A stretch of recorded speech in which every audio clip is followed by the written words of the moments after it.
കേട്ടാ. ഓ ഇന്നലെ രേഷേണ്ണ ഹൗസ് വാമിങ്ങിന് വരാൻ കഷ്ടമായിപ്പോ. എല്ലാവരും തിരക്കി. രേഷേണ്ണ എന്താ രജീഷ് വരാഞ്ഞെന്ന് ചോദിച്ചു. എല്ലാവരും ചോദിച്ചു. മോശമായിപ്പോയി രേഷേട്ട. നമ്മുടെ പരിപാടിക്കൊക്കെ അവർ വന്നതല്ലേ. ഇത് അതെങ്ങനെ? എനിക്ക് ജോലി തിരക്കാൻ പോയതല്ലേ. പിന്നെ ഭയങ്കര ജോലി തിരക്ക്. ഹലോ, എന്തേടി? അതെ. ഓഹോ, നല്ല സ്നേഹമാണ് എനിക്ക് എന്നോട് കെട്ടിയതിന്. ഓ ശരിയടി, ശരി. ഓക്കെ. നിങ്ങൾ ഇന്നലെ എവിടെ പോയതാ? ഞാൻ ഇന്നലെ ജോലിക്കല്ലേ പോയത്. ആര് പറഞ്ഞു നിങ്ങൾ ജോലിക്ക് വന്നു? പിന്നെ എന്നിട്ട് എന്തിനാ മനുഷ്യ ഇന്നലെ എറണാകുളത്തെ മസാജ് സെന്ററിൽ പോയതും മസാജ് ചെയ്യാനായിട്ട്?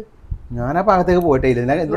എന്റെ ഫ്രണ്ട് അവിടെ വർക്ക് ചെയ്യണം. നിങ്ങൾക്ക് അറിയില്ല, അവക്കറിയാൻ എന്റെ കെട്ടിയവനാണെന്ന്. ഇപ്പൊ വിളിച്ചു പറഞ്ഞേക്കണ് കെട്ടിയവൻ അവിടെ വന്നിട്ടുണ്ടായിരുന്നു. എന്റെ ഒരു സ്നേഹ കെട്ടിയവനെന്ന്. ഇതല്ലേ സ്നേഹം? നിങ്ങളുടെ മേത്ത് എന്തെങ്കിലും കടിപ്പിച്ച് വെച്ചിട്ടുണ്ടോ ഇവിടുന്ന് പണിക്ക് വിടാനായിട്ട്? എങ്ങാടെ പോണെന്ന് ഞങ്ങൾക്ക് അറിയണ്ടേ? രാവിലെ പണിക്കെന്നും പറഞ്ഞ് ഇവിടുന്ന് ഇറങ്ങിയ മനുഷ്യനാ മസാജ് സെന്ററിൽ പോയേക്കണ്. നീ മാത്രം ഇങ്ങനെ ആ സ്നേഹം നിങ്ങൾ ഒഴിയാൻ പോയ കാര്യം എനിക്ക് അറിയാമണ്ടേ? ഒഴിക്കാൻ പോയേക്കണം നിങ്ങളെ. ഞാൻ നന്നായിട്ട് ഒന്ന് ഒഴിയണം. ഇത്ര അഹങ്കാരം പാടില്ലടാ.